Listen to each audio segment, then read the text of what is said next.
ఇప్పుడైతే కాజు రైస్కి ప్రిపేర్ చేసేస్తున్నాను అనమాట. ఏంటి కాజు రైస్ అనుకుంటున్నారా? మార్నింగ్ రైస్ మిగిలిపోయింది, ఆ రైస్ వేస్ట్ చేయడం ఎందుకు అని కాజు రైస్ లాగా అయితే ప్రిపేర్ చేస్తున్నాను. కొంచెం గీ అండ్ ఆయిల్ మిక్స్ చేసేసుకొని తర్వాత క్యాష్యూస్ అనేవి వేయించుకొని పక్కన పెట్టుకొని తర్వాత కొంచెం పచ్చిమిర్చి, కరివేపాకు, ఆనియన్ వేసి బాగా వేయించుకోవాలి.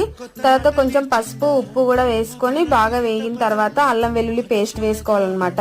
ఎటువంటి సాసెస్ ఏమీ లేకుండా ఈజీగా అయిపోతుంది.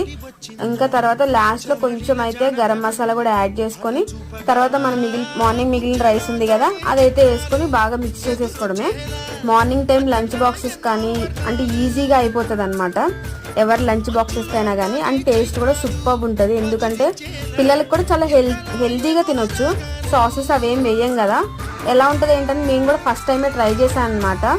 బాగానే అనిపించింది, నాకైతే టేస్ట్ బాగుంది. ఒకసారి మీరు ట్రై చేసి చూడండి ఎలా ఉంటుంది ఏంటనేది కామెంట్ సెక్షన్లో కామెంట్ చేయండి మీరు టేస్ట్ చేశాక.